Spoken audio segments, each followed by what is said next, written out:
Hello guys, welcome back to the channel SK account classes. तो guys आज हमारा question number 3 है sole proprietor book से financial statement हमारा एच शर्मा बुक में। ठीक है, आज देखो हमारे पास डिफरेंट है एकदम ट्रांजैक्शन, क्योंकि देखो यहाँ पे पूरा पैराग्राफ वाइज आपको लिखा हुआ है ना। तो यहाँ पे आप कैसे करोगे, जितने चीजें दिए हुए हैं हमारा कर लोगे। यहाँ पे मैं आपको देखो पूरे फॉर्मेट के हिसाब से नहीं बताऊंगा, मगर फॉर्मेट खींचा हुआ है यहाँ पे, इरेज मैंने नहीं किया, या आने वाले क्वेश्चन तो वैसे ही रहेंगे।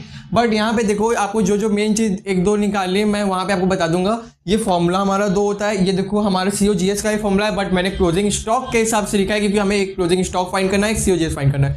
COGS का सबसे छोटा वाला फॉर्मूला मैंने यूज किया क्योंकि हमें जो यहाँ पे ग्रॉस प्रॉफिट भी दिया हुआ था, सेल भी दिया हुआ था, तो उसको इजीली हम निकाल लेते हैं। चलो ठीक है, तो सेल हमारा यहाँ पे देखो क्या दिया हुआ है, 2,64,000।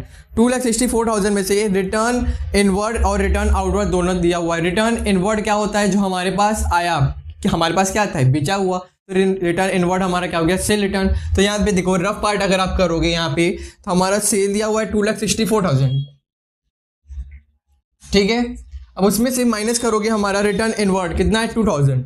ये रहा हमारा, इसको माइनस कर लोगे कितना आ जाएगा यहाँ पे, 2,62,000 है ना। अब यहाँ इसमें आपको देखो दिया हुआ है ग्रॉस प्रॉफिट भी 60,200 का, माइनस कर लो।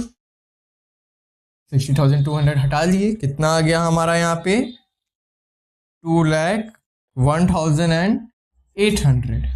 ये क्या आ गया, COGS, cost of goods sold, तो हमने निकाल दिया। ठीक है, अब देखो यहाँ पे कैसे निकालोगे हमारा क्लोजिंग स्टॉक। यहाँ जितनी भी चीजें दी हुई है ना, सारे हमारे क्वेश्चन में गिवन है। अब उसको देखो पुट करोगे, बस आंसर आता चला जाएगा। अब देखो कितना दिया हुआ है हमारा ओपनिंग स्टॉक,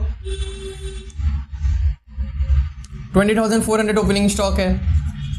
फिर उसके बाद हमें क्या लेके जाना है, देखो परचेज लेके जाओगे। परचेज हमारा 1,81,000 है, मगर रिटर्न आउटवर्ड माइनस करके लिखोगे कितना है, 1,000, तो क्या हो गया 1,80,000। ठीक है, प्लस हो जाएगा 1,80,000, ये ऐड हो गया। अब उसके बाद क्या है, डायरेक्ट एक्सपेंसेस। डायरेक्ट एक्सपेंसेस हमारा 25,600 दिया हुआ है, ये भी लिख लो। ठीक है, और यहाँ पे जो हम माइनस करते थे क्लोजिंग स्टॉक, अब यहाँ पे क्लोजिंग स्टॉक निकालना ही है ना, इसलिए हम क्या माइनस करेंगे, यहाँ पे देखो COGS हमारा कितना दिया हुआ है, 2,01,800। 2,01,800 यहाँ लिख लो, 2,01,800। इन सारी चीजों को ऐड कर लोगे, कितना आ जाएगा, 2,26,000। हाँ, नहीं आएगा, ठीक है, 2,01,800। ठीक है, ऐड कर लोगे, इतना ही आएगा। फिर उसके बाद माइनस कर लो, कितना आ जाएगा हमारा क्लोजिंग स्टॉक, 24,200 आ गया। अब मैं यहाँ पे देखो एक और चीज आपको बताऊंगा। यहाँ पे आप अगर ऐसे करना चाहते हो फॉर्मूले पे बेस पे, ऐसे भी कर सकते हो, और उसके बाद अगर ऐसे ना करना चाहो तो आपके पास एक और तरीका है करने का। क्या, अपने फॉर्मूले को हटा दो, बगल में कर दो, और जितनी चीजें हमारी गिवन है सब तो जानते ही हो। ओपनिंग स्टॉक क्या है, क्लोजिंग स्टॉक। अब देखो क्लोजिंग स्टॉक निकालना है, जैसे आप ग्रॉस प्रॉफिट नेट बैलेंस से निकालते हो, जो हमारा नेट वैल्यू आता है, वैसे करते हो। अगर आप वैसे कोशिश करना चाहो, फॉर्मेट में भी रख के करना चाहो, वैसे भी कर सकते हो, कोई टफ नहीं है। अगर आप कोशिश करना चाहो करो। अगर आपका आंसर वैसे आए तो मुझे टेलीग्राम पे, इंस्टाग्राम पे, फेसबुक पे कहीं भी देना चाहो वहां दे सकते हो। कहीं भी आप मुझे बता सकते हो कि आपका ऐसे भी आ गया, आपने एक और ट्रिक से सीखा। तो मैं आप सभी का वेट करूंगा कमेंट सेक्शन में बताना कि आप मुझे कहीं भी दे सकते हो, टेलीग्राम, फेसबुक, इंस्टाग्राम, कहीं भी दो, मैं आप सभी का सॉल्यूशन का वेट करूंगा।